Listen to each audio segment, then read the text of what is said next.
اس کے لاکھ گناہ ہوں، ظلم ہو، زیادتیاں ہوں، ماں کے نزدیک اس کا جو وجود ہے وہ ایک اور ہی رشتہ رکھتا ہے۔ تو اللہ فرماتے ہیں اے وہ لوگو جو اپنے آپ کو ہم کچھ نہیں ہیں، پہلی بات تو یہ ہے کہ تم جان لو کہ تم بھی میرے ہی بندے ہو، میرے ہی پیدا کیے ہوئے ہو، میں نے ہی تمہیں وجود عطا کیا ہے، میں نے ہی اس کائنات میں تمہیں بھیجا ہے، تم اپنے طور پر تو نہیں آ گئے۔ یا عبادی، اور آگے کیا فرمایا؟ الذین اسرفوا علی انفسہم، اے میرے وہ بندو کہ جنہوں نے دنیا میں ہر آدمی کو قابل لحاظ سمجھا ہے لیکن اپنے خالق و مالک کو قابل لحاظ نہیں سمجھا۔ یعنی دنیا کی ہر طاقت سے ہم نے امید قائم کی، لیکن ارحم الراحمین مولا کریم سے ہم مایوس ہو گئے، ہم نے اپنا مقام نہ پہچانا، نہ اس کی معرفت حاصل کی۔ اے وہ لوگوں اسرفوا علی انفسہم، جنہوں نے اپنی ذات پر بڑا ظلم کیا ہے اللہ سے دور رہ کر، تو آؤ اللہ تمہیں بلاتا ہے۔ اللہ بلاتا ہے، کیا کہتا ہے؟ اے عبادی، اے میرے بندو، لا تقنطوا من رحمت اللہ، کتنے ہی گناہ تم نے کیے ہیں، بہت ہی زیادہ گناہ ہیں، لیکن میری رحمت جو ہے وہ تمہارے گناہوں سے کہیں زیادہ ہے۔ میری رحمت سے مایوس کیوں ہوتے ہو؟ میری رحمت سے مایوس نہ ہو، قریب آؤ۔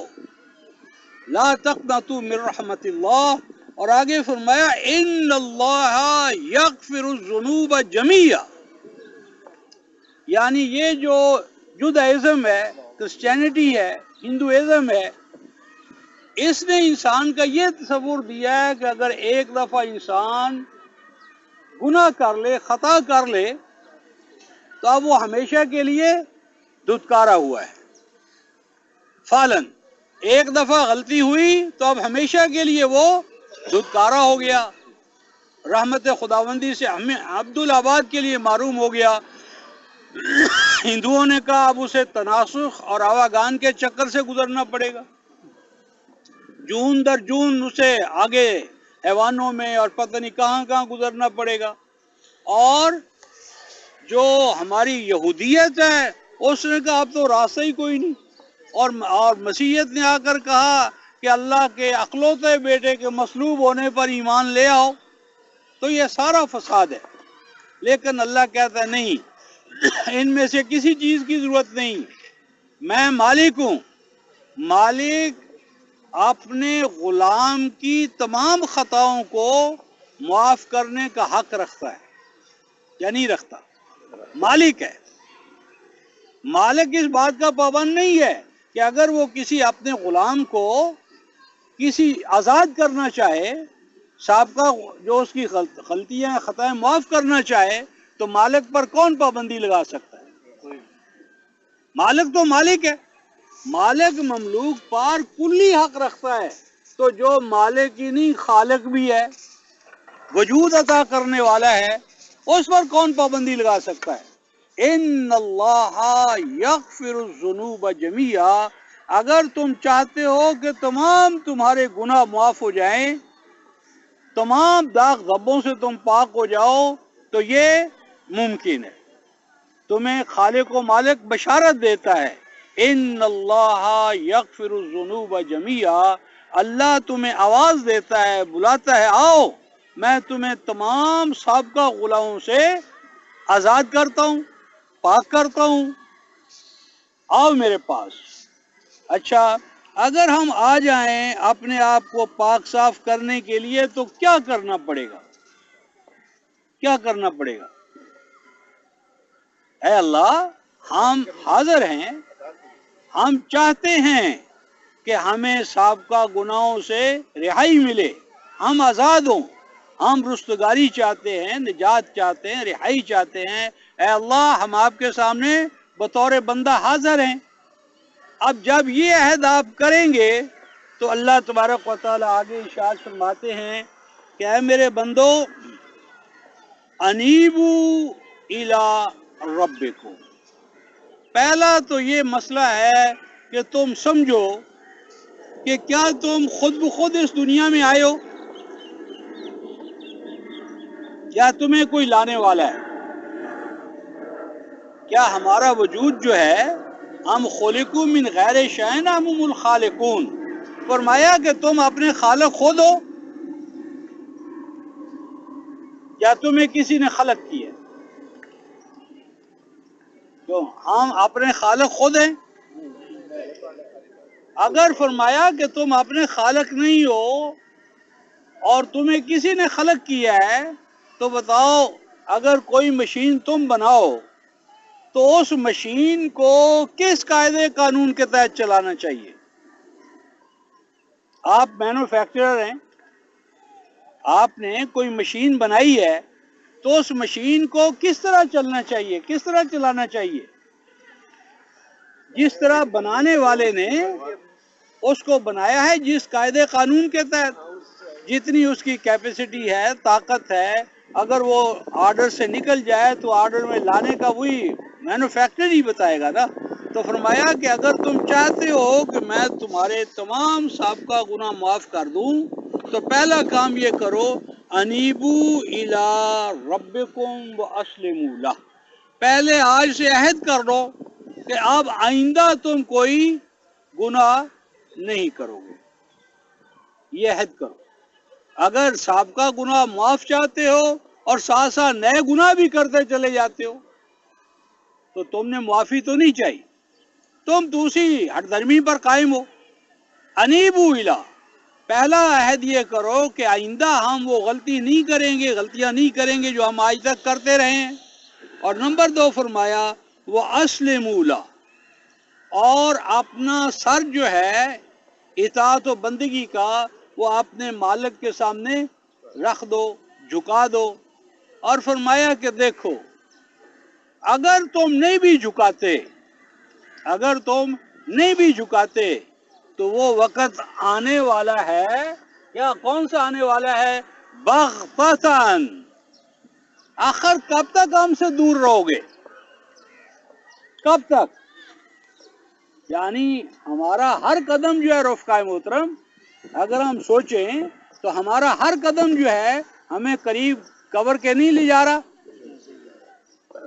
ہر سانس جو ہمارا گزر رہا ہے وہ ہمیں اس دنیا سے دور کر رہا ہے، اور تنگ و تاریک قبر جو ہے اس کے قریب کر ہم چاہیں یا نہ چاہیں۔ بغتتاً، کیا تم چاہتے ہو کہ اچانک تمہیں موت آ کر پکڑے اور ہمارے حضور پیش کیے جاؤ، یا تم چاہتے ہو کہ خوش دلی کے ساتھ اپنے مولا کے ساتھ صلح کرو اور مصالحت کے ساتھ اپنے رب کے سامنے حاضری دو؟ کیا چاہتے ہو؟ فرمایا کہ اگر پہلی صورت مصالحت نہیں چاہتے تو بغتتاً، پکڑ تو پھر بھی لے گا ہمارا فرشتہ، پکڑ تو لے گا۔ اور اس وقت فرمایا لا تنظروا، مزید کوئی نہ مہلت ہوگی اور نہ کوئی نرمی کروا وہ وصول ہوگا، جو کیا ہوگا اس کو بھگتنا ہوگا۔ ہمارے ایک تاریخی لطیفہ ہے کہ ایک شخص بزرگ ہمارے ریل میں سفر کر رہے تھے، تو ان کے بعد ساتھ ہی ایک بیٹھا ہوا تھا، بہت کوئی جسے ہم مسٹر کہتے ہیں، وہ بڑا، اور اس کے سامنے ایک اس نے اپنے کتا رکھا تھا، کتا بٹھایا ہوا تھا۔ تو وہ کتے والا کہتا ہے ہمارے استاذ کو یا استاذ کے استاذ کو کہ آپ لوگ کہتے ہیں کہ جہاں کتا وہاں فرشتہ نہیں آتا، کہتے ہیں یا نہیں؟ تو فرمایا ہاں ایسا ہوتا ہے۔ تو انہوں نے کہا میں نے یہ کتا کیوں رکھا ہوا ہے؟ فرمایا کہ آپ بتائیں۔ تو کہنے میں نے کتا اسی لیے رکھا ہوا ہے کہ فرشتہ جو آپ کا ہے نا، فرشتہ ہی ہے نا، تو وہ میرے سامنے کیسے آئے گا جب میرا کتا میرے ساتھ بیٹھا ہوگا؟ تو کتا میں نے اس لیے رکھا ہوا ہے کہ اب مجھے موت نہیں آئے گی کیونکہ کتا میرے ساتھ ہے۔ تو ہمارے استاد نے فرمایا بھائی بات یہ ہے کہ اس کتے نے بھی تو مرنا ہے نا، یا نہیں مرنا؟ تو اس کتے کو مارنے کے لیے بھی کوئی فرشتہ تو آئے گا نا، تو جو فرشتہ کتے کو مارنے کے لیے آئے گا آپ کو بھی ساتھ لیتا جائے گا۔ اگر آپ انسانوں والے فرشتے سے نہیں مرنا چاہتے تو کتوں والا ہی آپ کو مار لے گا. مرنا تو آپ نے ہے، انسان کے طور پر مرے یا کتے کے رفیق کے طور پر مرے. تو موت تو رفقائے محترم ہمیں آ کر رہنی ہے، اس سے تو کوئی شخص نہیں کہہ سکتا. قرآن نے سورہ واقعہ میں کہا نحنو قدرنا بینکم الموت وما نحنو بمسبوقین. فرمایا کہ بڑے سے بڑا ہٹلر لے لو، اسٹالن لے لو، کوئی بڑے سے بڑا آمر لے لو، وہ ہر چیز کا انکار کر سکتا ہے، وجود باری کا بھی انکار کر سکتا ہے، لیکن انکار کر سکتا ہے کہ اس نے مرنا نہیں. موت کا کون منکر ہے آج تک؟ فرمایا کہ اگر انسان کے اندر سے موت ختم ہو گئی نا تو شاید مذہب بھی ختم ہو جائے. موت اٹل ہے. فرمایا کہ یا تو سلو کر کے ہمارے پاس آ جاؤ، ورنہ پھر موت کا فرشتہ آئے گا اور وہ مجرموں کے طور پر تمہیں ہمارے سامنے پیش کر دے گا. اب یہ تمہاری مرضی ہے کہ رفیق کے طور پر ہمارے پاس آنا چاہتے ہو یا ہتھ کڑی لگے مجرم کے طور پر ہمارے سامنے پیش ہونا چاہتے ہو. تمہارا مسئلہ تمہارے ہاتھ میں. اب کوئی بھی ادنا ترین انسان جو اللہ کو کسی بھی درجے میں مانتا ہے وہ یہی کہے گا کہ اللہ میں مجرم کے طور پر آپ کے پاس نہیں آنا چاہتا، میں سلو اور صفائی کے ساتھ نیک نیتی کے ساتھ آپ کے پاس آنا چاہتا ہوں. اور اگر یہ رویہ اختیار کیا، یہ لائن آف ایکشن اختیار کی کہ اللہ میں سلو صفائی کے ساتھ آنا چاہتا ہوں، تو کیا کروں؟ کیا مجھے کرنا چاہیے؟ فرمایا اگر تو اطاعت کے ساتھ، فرما برداری کے ساتھ میرے پاس آنا چاہتا ہے، وَاتَّبِعُوا أَحْسَنَ مَا أُنزِلَ إِلَيْكُم مِّن رَّبِّكُم مِّن قَبْلِ أَن يَأْتِيَكُمُ الْعَذَابُ وَأَنتُمْ لَا تَشْعُرُونَ. اس کا طریقہ یہ ہے کہ تو میرے کلام کے ہاتھ میں اپنا ہاتھ دے دے. اگر میرے ساتھ سلو چاہتا ہے نا تو اللہ کے ساتھ سلو کرنے کا طریقہ اللہ تعالیٰ نے یہ بتایا ہے کہ وَاتَّبِعُوا أَحْسَنَ مَا أُنزِلَ إِلَيْكُم مِّن رَّبِّكُم. جو میں نے اپنا کلام سب سے زیادہ حسین، جمال، کمال، جلال ہر حوالے سے، صفات الہیہ کو جو مظہر عتم ہے اس کا آخری کلام قرآن. فرمایا اس قرآن کے ہاتھ میں اپنا ہاتھ دے دے، من قبل، اس سے پہلے کہ فرشتہ موت تجھے آ کر پکڑے، وانتم لا تشعرون. تم میں سے کون جانتا ہے، کون کہہ سکتا ہے کہ اس کے پاس مرنے کا شعور ہے کہ فلاں وقت میں نے مرنا، اس سے پہلے مجھے چھٹی ہے. فرشتہ موت جو ہے وہ جوان کو بھی آ جاتی ہے اور بوڑھے کو بھی. تو فرمایا کہ اس سے پہلے کہ وہ فرشتہ موت تمہیں آ للکارے پکڑے، اس سے پہلے اللہ تعالیٰ کے کلام میں اپنا ہاتھ دے دو. اور فرمایا کہ ایسا نہ ہو ان تقول نفس یا حسرت علی ما فرطت فی جنب اللہ وکنت لمن الساخرین. فرمایا دیکھو تمہارا حال ان لوگوں کی طرح نہ ہو جائے کہ جب وہ مریں، موت آئے، فرشتہ موت ان کو نظر آئے، تقول، تو اس وقت شور ڈالنا شروع کر دے. شور ڈالے. کیا شور ڈالے؟ یا حسرت علی ما فرطت فی جنب اللہ. یعنی اس موت کے وقت اسے گھر میں پڑا ہوا قرآن نظر آئے، نظر قرآن پر جائے، اور چیخ چیخ کا جو آج ہم سنائی نہیں دیتا، ہم نہیں سنتے اس وقت جب وہ موت کا فرشتہ آتا ہے اور مرنے والا جو اس کے سامنے چیخو پکار کرتا ہے، کیونکہ وہ عالم امر کی بات ہے، دوسری دنیا کی باتیں ہیں. تو اس وقت وہ چیختا ہے، کہتا لاؤ قرآن لاؤ، اور لاؤ وہ سامنے قرآن پڑا ہے، میں اس پہ ہاتھ رکھ لوں، میں اسے سلو کر لوں. ہائے حسرت، ہائے افسوس. کیا افسوس؟ فرطت فی جنب اللہ، اور میرے سامنے اللہ کا کلام پڑا تھا، میں نے ہر کلام کو پڑھا، ہر چیز کو دیکھا، لیکن اللہ کا کلام کھول کر میں نے نہیں پڑھا. ہائے افسوس، لاؤ قرآن، اب میں کھول سکوں، دیکھ سکوں. اس وقت وہ فرشتہ موت کہتا ہے وَإِن كُنْتَ، فرمایا کہ دیکھ، کیا تجھے بتانے والے نہیں آئے تھے کہ یہ قرآن تیرے لیے نجات کا باعث ہے، یہ قرآن تیری نجات کا ضامن ہے؟ کیا تجھے بتانے والوں نے یہ نہیں بتایا تھا؟ اس وقت مرتے وقت کیا کہے گا رفقائے محترم؟ ان کنتو لمن الساخرین۔ بھائی بات یہ ہے، اس وقت مجھے یقین ہی نہیں آتا تھا کہ میں نے مرنا ہے۔ آج ہم میں سے کسی کو یقین ہے کہ مرنا ہے؟ مرنا مانتے ہیں، یقین نہیں ہے۔ اللہ کو مانتے ہیں، اللہ کی نہیں مانتے۔ اللہ پر ہمارا ایمان ہے، اللہ کو مانتے ہیں، لیکن اللہ کی نہیں مانتے۔ موت کا مانتے ہیں کہ مرنا ہے، لیکن کسی کو یقین نہیں ہے جو بتا رہا ہو کہ واقعی یہ مرنے والا انسان ہے۔ کیا کہتا ہے؟ انی ان کنتو لمن الساخرین۔ اور میں تو ان کا بھی مذاق اڑاتا تھا جو قرآن کا درس دیتے تھے، درس سنتے تھے۔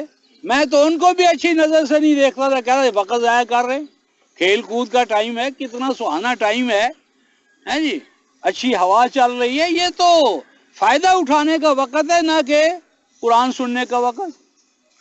ان کنتو لمن الساخرین، میں کیا کرتا تھا؟ میں مذاق کرتا تھا ان کے ساتھ جو قرآن سننے سنانے کا کیا ہے، کوئی کام کرتے تھے۔ اور اسی چیز کو اللہ تبارک و تعالی نے سورہ المؤمنون آیت 119 آیت 109 23/109 میں ارشاد فرمایا کہ وہ کہیں گے ربنا غلبت علینا شقوتنا، اے اللہ آج آنکھ کھلی ہے، آج آنکھ کھلی ہے، کیوں؟ کشفنا عنک غطاءک فبصرک اليوم حدید۔ فرمایا موت سے وہ غفلت کا پردہ جب اٹھتا ہے نا تو انسان کی نظر بہت تیز ہو جاتی ہے، اور کہتا ہے اے میرے پروردگار، وہ عالم، اگلا عالم نظر آنا شروع ہو جاتا ہے نا، تو کہتا ہے او یہ سارا کچھ اور ہی بتا رہا ہے، میں تو کسی اور ہی دنیا میں رہا۔ اے اللہ غلبت علینا شقوتنا، مجھے تو میری بیوی نے، بچوں نے، مادی دنیا کے تقاضوں نے اپنی لپیٹ میں لے لیا، میں سوار بن گیا، سواری بن گیا، اور ان کے تقاضے میرے اوپر سوار ہو گئے، ساری زندگی میں الگ تھلگ رہا۔ تو اے اللہ مجھے ایک دفعہ لوٹا دے، ایک دفعہ چانس دے دے، اور اگر ایک دفعہ تو چانس دے دے تو کیا کروں گا رفقائے محترم؟ لَكُنْتُ، میں عہد کرتا ہوں کہ اللہ میں تیرے کلام کو، تیرے دین کو، تیرے حبیب کو اپنا سب کچھ لٹا دوں گا۔ لیکن اللہ تعالیٰ ارشاد فرماتے ہیں لو ردو لعادو لما نہو عنہ، فرمایا اگر ہم ان کو دوسری دفعہ کیا، تیسری دفعہ، چوتھی دفعہ، پانچویں دفعہ بھی دنیا میں جانے کا موقع دے دیں تو کیا کریں گے؟ وہی کچھ کریں گے جو پہلی دفعہ کرتے رہیں گے، باز نہیں آئیں گے۔ کیوں؟ کہ انسان کو اختیار و ارادہ ملے گا، اختیار و ارادے پر کوئی پابندی نہیں لگے گی، پھر انسان اسی ابلیسی راستے پر چل پڑے گا۔ تو کہے گا اے اللہ ان کنت لمن الساخرین، تو اللہ تعالیٰ فرماتے ہیں کہ یہ سخر کی طنز، استہزاء، وقت کا ضیاع قرار دینا، فرمایا کہ تو نے کبھی غور کیا کہ یہ جتنا تیرے پاس وجود ہے، یہ 6 فٹ کا وجود جو ہے، آنکھیں ہیں، دل ہیں، دماغ ہیں، فرمایا ان میں سے کوئی چیز تیری اپنی پیدا کر دے؟ یعنی غور کریں ہم ہیں کیا رفقائے محترم؟ ایک خوردبینی مائکروسکوپک ایٹم، ذرہ، ہمارا اپنا وجود کہاں سے آیا ہے؟ یعنی اگر رفقائے محترم ایک اس ذرے کو جس سے ہماری تخلیق ہوئی ہے، اس وقت کہا جاتا کہ یہ اتنا بڑا انسان بنے گا، اتنی اس کی آنکھیں، ایسے ہاتھ، ایسی ٹانگیں، ایسی صلاحیتیں، تو کوئی مان لیتا؟ جس وقت ہمارا آغاز ہو رہا تھا ماں کے پیٹ سے، اس وقت کوئی مان سکتا تھا کہ یہ انسان ایسا بنے گا؟ اور ماں کے پیٹ میں جب ہم تھے، اگر ہمیں کوئی اس دنیا کا بتاتا کہ اتنی بڑی دنیا میں تم جاؤ گے، اتنے دریا، اتنے پہاڑ، اتنی صحرائیں، اتنے باغات، تو ماں کے پیٹ میں ہم زندہ تو تھے نا، کیا ہم اس دنیا کو مان لیتے؟ اس دنیا کو مان لیتے اس دنیا میں رہتے ہوئے؟ یعنی ماں کے پیٹ کی دنیا نے ہمیں اپنے اندر گھیرا ہوا تھا، اس گھیرا ہونے کی وجہ سے ہم اس وسیع دنیا کو نہیں مان سکتے۔ اسی طرح رفقائے محترم، یہ جو دنیا آج ہمارے ارد گرد ہے، یہ بڑی محدود دنیا ہے۔ اللہ تبارک و تعالی سورہ آل عمران میں فرماتے ہیں، اے ایمان والو سارعو، دوڑو، الی جنہ، جنت کی طرف۔ جنت کتنی بڑی ہے رفقائے محترم؟ ارضھا کارض السماء والارض، یہ تمام کائناتیں مل جائیں رفقائے محترم تو اس جنت کی صرف ایک عرض، چوڑائی ہوتی ہے، طول نہیں کہا۔ یہ تمام زمین و آسمان، اندازہ کر لو ہماری دنیا کتنی وسیع ہے، یہ تمام وسعتوں والی کائنات مل جائے تو یہ صرف چوڑائی ہے، لمبائی، گہرائی، عمق اس کا اندازہ کر لو۔ فرمایا اتنی بڑی دنیا ہم تمہیں دینا چاہتے ہیں، ہو تم لینے والے؟ فمن کان یرجو لقاء ربہ فلیعمل عملا صالحا ولا یشرک بعبادۃ ربہ احدا۔ اللہ کے بندو دیکھیں رفقائے محترم، کسی نے بہت بڑی کوئی ایجاد کی ہو تو انسان کا دل کرتا ہے کہ نہیں کہ اس موجد کے ساتھ ملے؟ موجد کو آپ ملنا چاہتے ہیں یا نہیں؟ کوئی بھی ایجاد کرنے والا، کوئی بھی عظیم کام کرنے والا، ہر انسان چاہتا ہے کہ اس کے ساتھ ملاقات کرے۔ یہ پوری کائنات رفقائے محترم، یہ کم ایجاد ہے؟ اس کا موجد کم عظیم الشان ہے؟ فمن کان یرجو، تم میں سے کون ہے جو اللہ سے ملاقات کرنا چاہتا ہے؟ کوئی بھی نہیں۔ اور یرجو لقاء اللہ، اور اللہ سے ملاقات کرنے کے لیے تیار ہو۔ اللہ سے ملاقات رفقائے محترم، اللہ سے جو اس پوری کائنات کو وجود عطا کرنے والا ہے، اس سے ملاقات انسان کے لیے طے ہے۔ ان لقاء اللہ، اللہ سے ملاقات طے ہے، اس کے لیے تیاری کرو۔ تو کیا فرمایا کہ جب موت آئے تو یہ کہے کہ اے اللہ، میں تو تیرے دین سے، کلام سے، نظام سے الگ ہی رہا، آج ہمیں موقع دے دے۔ تو اللہ تعالیٰ فرماتے ہیں کہ نہیں، آج موقع نہیں ہے۔ اور آگے فرمایا قد آیاتی، میری آیات تتلا علیکم، تمہارے سامنے میری آیات پیش کی جاتی تھی، تلاوت کی جاتی تھی، تمہیں سمجھائی جاتی تھی، تو کیا کرتا تھا رفقائے محترم؟ فاستکبرت بہا، تو نے سمجھا کہ یہ میرا ٹائم جو ہے یہ بڑا قیمتی ہے، کس پہ لگاؤں؟ کھیل پہ لگاؤں، دوڑنے پر لگاؤں، ہاں جی، فٹ بال، کرکٹ پر لگاؤں۔ اور فرمایا کہ میری آیات کو تو نے کم اہمیت والا سمجھا، میری آیات پر تو نے توجہ نہیں دی، کھیل کود پر توجہ دی۔ فاستکبرت بہا، اپنے آپ کو تو نے بڑا مان لیا، بنا لیا، اور مالک و خالق کو اور اس کے کلام کو وہ مقام نہ دیا جو تو نے کرکٹ کو دیا، فٹ بال کو دیا، اور فزیکل ایکسرسائز کو دیا۔ اور آگے کیا فرمایا؟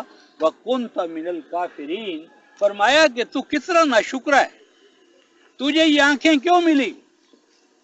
یہ آنکھیں رفقائے ہمیں کیوں ملی ہیں؟ اللہ کی آیات کو دیکھنے کے لیے، دل دماغ ملا ہے اللہ کی آیات پہ غور و خوض کرنے کے لیے، اور اللہ تعالیٰ کی آیات کے لیے آج ہمارے پاس ٹائم نہیں ہے، وقت نہیں ہے، ہاں جی، یہ بیکاروں کا کام ہے۔ تو یہاں پر اللہ تعالیٰ نے سورہ زمر میں رفقائے محترم جو سب سے بڑی بات کہی ہے نا، آیت نمبر 17 اور 18 میں اللہ فرماتے ہیں فبشر عباد، فبشر عباد، رسول صلی اللہ علیہ وسلم کو حکم ہو رہا ہے، میرے کچھ بندے ہیں ان کو جا کر بشارت دو۔ رفقا کسی کو حکومت میڈل دینا چاہے تو ایک طریقہ تو کیا ہے کہ گورنر ہاؤس میں بلائے اس آدمی کو اور وہ میڈل اس کو دے دے، یہ بھی اعزاز ہے۔ اور دوسرا اعزاز کیا ہے رفقا محترم کہ حکومت پنجاب کے گورنر کو کہے کہ فلاں شہری نے اتنا عظیم کام کیا ہے، تم اس کے گھر پر جا کر اس کو یہ میڈل دو۔ کون سا اعزاز زیادہ ہے؟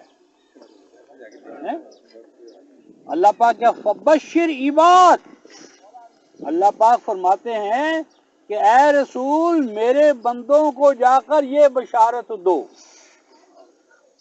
کس کو حکم ہو رہا ہے؟ رسول کو۔ رسول کو حکم ہو رہا ہے کہ جاؤ اور میرے بندوں کو میری طرف سے بشارت دو۔ وہ کتنے بڑے بندے ہوں گے؟ کون بندے ہوں گے کہ اللہ ان کو بشارت دینا چاہتا ہے، اور بشارت کس کے ذریعے دے رہا ہے؟ محبوب رب العالمین۔ وہ کیا کام کرتے ہوں گے؟ کیا کام کرتے ہوں گے بھئی جن کو اللہ اپنے حبیب کے ذریعے بشارت دے رہا ہے؟ کیا کام کرتے ہوں گے؟ کیوں جواد بھائی کیا کام کرتے ہوں گے؟ یہ کیا کام کرتے ہوں گے؟ اللہ پاک فرماتے ہیں عبادی میرے بندے، ان کو جا کر بشارت دو میری طرف سے۔ کون ہے اللہ کے بندے؟ فرمایا یستمعون القول فیتبعون احسنہ اولئک الذین ھداھم اللہ واولئک ھم اولو الالباب۔ 39/18 میرے بندے جا کر بشارت دے اے حبیب صلی اللہ علیہ وسلم، میرے بندے کون ہیں؟ یستمعون القول، یہ 39/18 ہے۔ یہاں پر ایک بات بتاؤں کہ یستمعون القول کا کیا معنی کیا ہے ہمارے عام لوگوں نے کہ ہر بات سن لیتے ہیں۔ یہ القول ہے رفقائے محترم، دا اور دا جو ہے دی جو ہے وہ پراپر بناتا ہے۔ اے بک پھر ہم کہیں دا بک، اے پرافٹ پھر ہم کہیں دا پرافٹ۔ تو دا جو ہے پرٹیکولائز کرتا ہے، خاص کرتا ہے۔ یہاں اللہ نے اپنے بندوں کو یہ کہا ہے کہ وہ میرا کلام سنتے ہیں۔ میرے کلام کو کس طرح سنتے ہیں؟ توجہ سے، انہماک سے، جس طرح کوئی حبیب جو ہے وہ اپنے محبوب کے کلام کو سنتا ہے۔ اور اس کے بعد کیا فرمایا؟ فَيَتَّبِعُونَ أَحْسَنَهُ۔ اس کا کیا ترجمہ ہے فَيَتَّبِعُونَ أَحْسَنَهُ؟ عام ہمارے ہاں کیا ترجمہ ہے کہ اس کلام میں سے، کلام رب میں سے اچھی باتوں کی اتباع کرتے ہیں، اچھی باتوں کی اتباع کرتے ہیں۔ جا کر ترجمہ دیکھیں تو کیا اللہ تعالیٰ کے کلام میں دو طرح کی باتیں ہیں؟ کچھ اچھی ہیں اور کچھ کم اچھی ہیں؟ اللہ کا کلام اچھا اور کچھ کم اچھا، کچھ زیادہ اچھا نہیں۔ تمت کلمت ربک، تیرے رب کا کلام سارے کا سارا حسن ہے، سارے کا سارا کمال، حسن اور جلال اور جمال سے متصف ہے۔ اللہ کے کلام میں کم اور زیادہ غلط۔ فَيَتَّبِعُونَ أَحْسَنَهُ کا معنی یہ ہے کہ وہ اس کلام کی اتباع کرتے ہیں بہترین انداز میں۔ اللہ کا کلام تو ہے ہی سارا بہترین۔ یہاں اتباع احسنہ کا مرجع جو ہے وہ اتباع ہے، ما قبل فعل، وہ قرآن کی، کلام الرحمن کی اتباع کرتے ہیں جس طرح اتباع کرنے کا حق ہے۔ اولئک الذین ھداھم اللہ، اللہ پاک اپنے کلام کے سننے والوں کو دو اعزاز دے رہا ہے، دو ماڈل دے رہا ہے۔ پہلے ماڈل دیا تھا بشارت کا کہ یہ مبشر ہیں، میری طرف سے ان کو بشارت ہے، اور بشارت کے بعد جب اسکول سے نکلے تو دو سرٹیفکیٹ دیے۔ ایک سرٹیفکیٹ کیا ہے رفقائے محترم؟ اولئک الذین ھداھم اللہ۔ اگر آج آپ ہمیں قرآن سے جڑیں تو کیا کہتے ہیں؟ یار قرآن پڑھ کے کی ہو گیا ہے؟ کچھ ہو رہی، یعنی کو فتوے لگانا شروع کر دیتے. تو اللہ پاک فرماتے ہیں کہ جب میرے قرآن سے جڑا تو میں نے اسے سرٹیفائی کر دیا. کیا؟ اولئک الذین ھداھم اللہ، یہ لوگ ہیں ہادی و مہدی، یہ لوگ ہیں گائیڈڈ، یہ لوگ ہیں ہدایت یافتہ. انہوں نے اللہ کے کلام کو پڑھ کر سن کر اللہ تعالیٰ کی رضا کو پا لیا، یہ اپنے ہادی و مہدی بن گئے، یہ مقام ہدایت تک پہنچ گئے اللہ کا کلام سن کر پا کر. اور آگے کیا فرمایا؟ وَأُولَئِكَ هُمْ أُولُو الْأَلْبَابِ، اور یہ اللہ کے قرآن سے جڑنے والے کون ہیں؟ اولو الالباب ہیں. اولو الالباب، لب کس کو کہتے ہیں؟ رفقہ لب، لب لب کہتے ہیں رفقہ محترم ایسنس، جوہر، ست. یعنی آپ دیکھیں نا پھوک جو ہے وہ منو ٹنوں میں ہوتا ہے، اور اس میں سے ایسنس اور جوہر کتنا ہوتا ہے؟ تھوڑا ہوتا ہے. اللہ پاک فرماتے ہیں دنیا جہان کی کتابوں کا جو ایسنس ہے، جوہر ہے، ست ہے، وہ کہاں ہے؟ وہ اللہ کے کلام میں ہے. جس طرح اوحا ربک الی النحل، شہد کی مکھی کہاں کہاں جاتی ہے رفقہ محترم، اور وہاں سے شہد اکٹھا کر کے آپ کو پیش کرتی ہے. یہی حال وحی کا ہے. وحی نے دنیا جہان کے علوم کو چوس کر قرآن میں محفوظ کر کر آپ کی شفا کے لیے انتظام کر دیا. تو یہ قرآن کیا ہے؟ کن کے لیے رفقہ؟ قرآن کو ماننے والے کون ہیں؟ اولو الالباب، ہائیلی موسٹ انٹلیکچوئلز. اللہ کے کلام کو پڑھنے والے بیوقوف نہیں ہوتے، سادہ لو نہیں ہوتے. سب سے زیادہ انٹلیکٹ ان کے پاس ہوتی ہے جو اللہ تعالیٰ کے کلام کو پڑھتے ہیں. اولئک ھم اولو الالباب. یہ جو قاری مسلمان بڑے سادہ لو ہوتے ہیں، غلط ہے. سادہ لو ہی اخلاص اپنی جگہ پر، لیکن مومن ہائیلی انٹلیکچوئل ہوتا ہے، انٹلیکچوئل ہوتے ہیں. اور آپ جانتے ہیں رفقہ محترم 100 سیانے کیا کہتے ہیں؟ 100 سیانے اکو مت، 2 مورخ وقو وقت. جو انٹلیکٹ کا معیار کیا ہے؟ نوع انسانی کو متحد کرنا، وحدت پیدا کرنا. یہ کلام الہی کا مقصد ہے. ایک آیت پیش کر کے ختم کرتا ہوں رفقہ محترم. یہ جو کلام اللہ تبارک و تعالیٰ کی طرف سے آیا ہے، اس کلام سے ہمیں کیا ملے گا؟ یہدی بہ اللہ من اتبع رضوانہ سبل السلام ویخرجہم من الظلمات الی النور ویہدیہم الی صراط مستقیم. کہ یہ قرآن جو ہے رفقہ محترم آپ کو کیا دے گا؟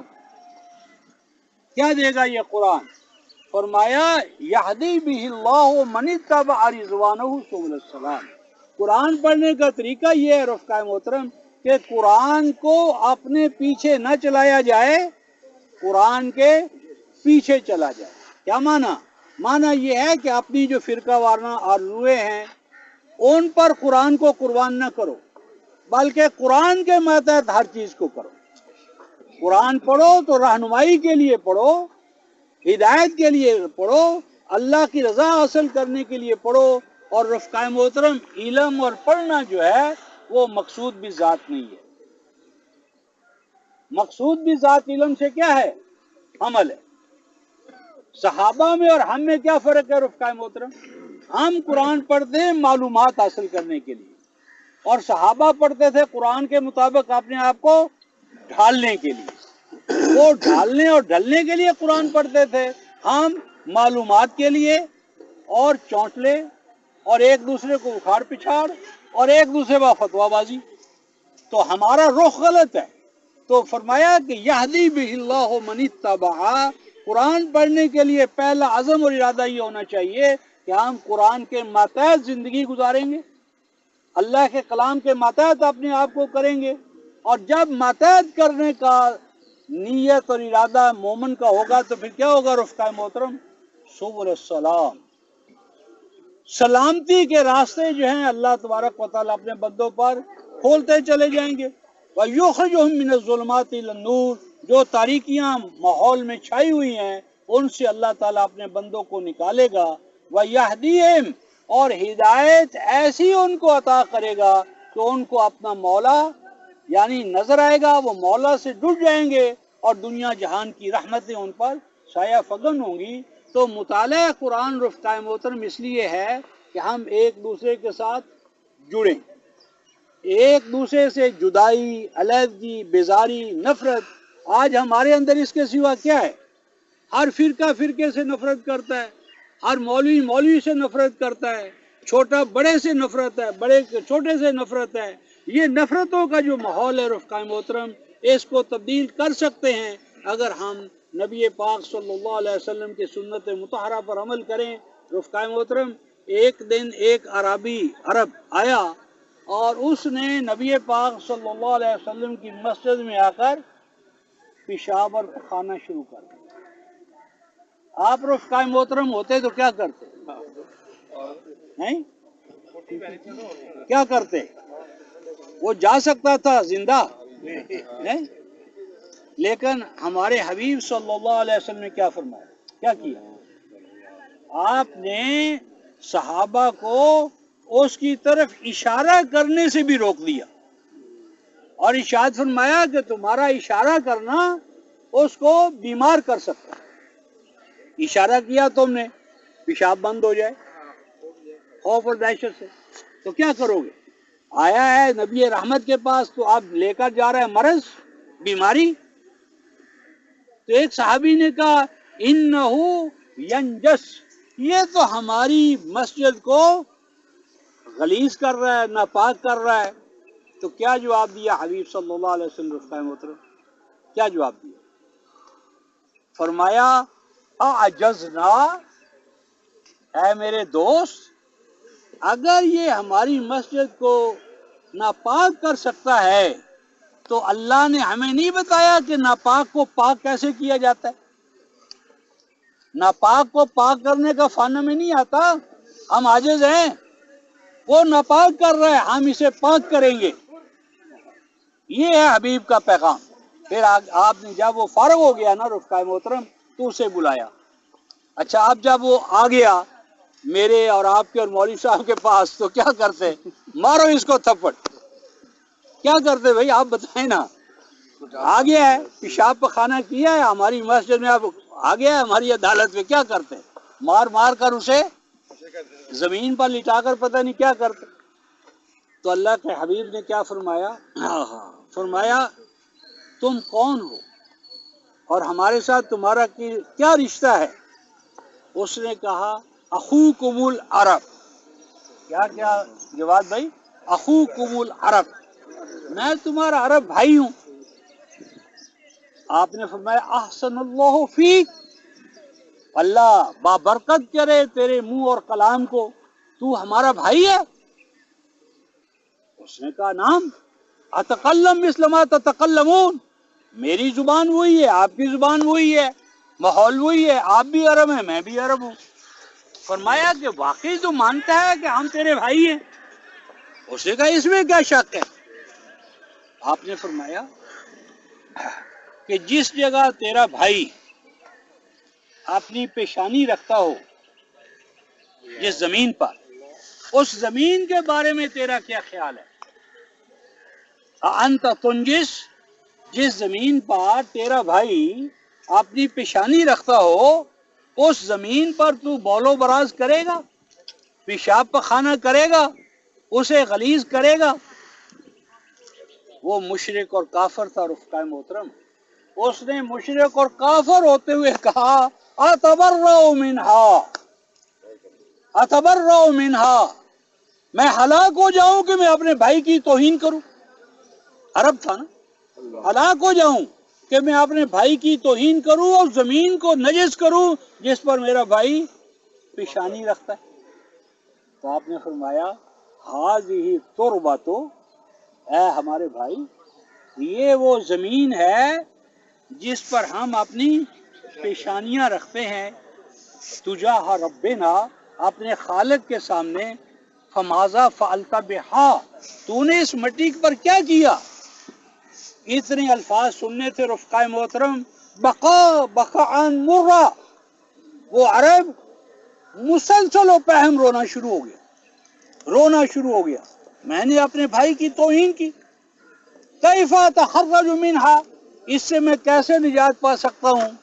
فرمایا ان قلت صدقا، اگر سچ طریقے سے سچی بات تو نے کہی ہے کہ تو اس سے نجات پانا چاہتا ہے، فقل لا الہ الا اللہ وان محمدا عبدہ ورسولہ، اگر واقعی تو سچا ہے تو اس کی توحید کا اقرار کر اور میری رسالت کو مان لے. اس نے اسی وقت کہا اشہد ان لا الہ الا اللہ وان محمد رسول اللہ. اب دیکھو رفقائے محترم، وہ مشرک اور کافر آیا پیشاب کے پخانے کے حوالے سے اور دربار رحمت سے ایمان لے کر گیا، اسلام لے کر گیا، توحید لے کر گیا، نبی رحمت کی دعائیں لے کر گیا. اور ہمارے پاس آتا تو کیا کرتے ہم؟ بھائی یہی ہمارے اور آپ میں فرق ہے، ہم میں اور آپ میں یہی فرق ہے. ہم تو کیا کرتے ہیں، مومنوں مسلمانوں کو بھی کافر بناتے ہیں، کافروں کو مومن بنانے کا تو فن ہم بھول گئے. اب تو ایک ہی کام رہ گیا ہے کہ جو رہے سہے بیچارے ہیں ان کو بھی دائرہ اسلام سے خارج کرو. تو یہ رفقائے محترم نبی رحمت کا طریقہ نہیں ہے.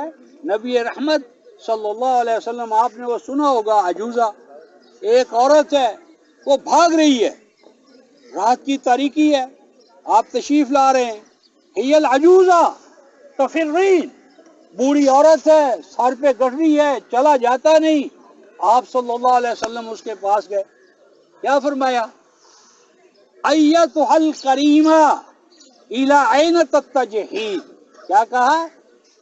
بوڑھی نہیں کہا رفقائے محترم، بوڑھی کھوسٹ نہیں، یا ایتھا الکریمہ. دیکھو مشرکہ ہے، مشرک مومن تو نہیں ہے نا، مشرکہ ہے، کیا کہہ رہے ہیں؟ یا ایتھا الکریمہ، اے کرامت والی ماں، اے کرامت والی خاتون. مشرکہ کو کریمہ کہہ رہے ہیں. اور ہم تو میرا خیال ہے اپنے بھائی کو بھی کریم نہیں مانتے، کلمہ بھی ساتھ پڑھے، نماز بھی ہمارے ساتھ پڑھے، تو پھر بھی ہم اس کو گھور گھور کر دیکھتے. کریمہ الائن تفرین، کہاں کا ارادہ ہے؟ کیا کہتی ہے رفقائے محترم؟ سمیت من الناس، میں نے سنا ہے لوگوں سے، قد ظہر فینا ساحر یسحر الناس، او بدبختی آ گئی ہے مکہ پر، یہاں ایک جادوگر آ گیا ہے، وہ لوگوں کے دلوں پر جادو کرتا ہے.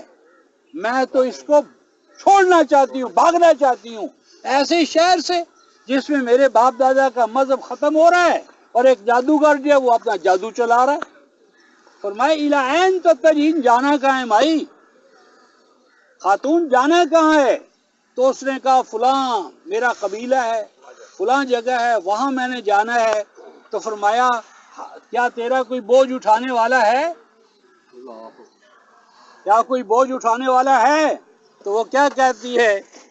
انا العجوزہ لیس لی انیس ولا مونس ولا خمار، اور میں تو اس معاشرے میں تنے تنا خاتون ہوں، کوئی میرے انس کا باعث نہیں ہے، کوئی میرا بوجھ اٹھانے والا نہیں ہے، کوئی میرا ہاتھ پکڑ کر مجھے ساحل مراد تک پہنچانے والا نہیں ہے.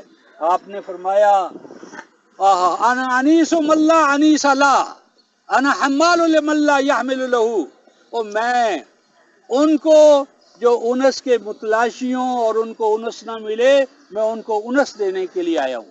جن کا کوئی بوجھ اٹھانے والا نہ ہو میں ان کا بوجھ اٹھانے کے لیے آیا ہوں، جن کو راستہ نظر نہ آتا ہو میں راستہ دکھانے آیا ہوں. اور کیا فرمایا؟ ایتھا الکریمہ حملینی ہا. دیکھو ابھی کیا کر رہے، اے مائی یہ اتنا گٹھڑا بوجھ کا جو تو نے رکھا ہوا ہے میرے کندھے پر رکھ. اللہ حملینی ہا. ہم کیا کرتے رفقائے محترم؟ زیادہ سے زیادہ ہاتھ پکڑ لیتے، زیادہ سے زیادہ. اگر آج رات کوئی ایسی سچویشن ہو، زیادہ سے زیادہ کیا کریں گے؟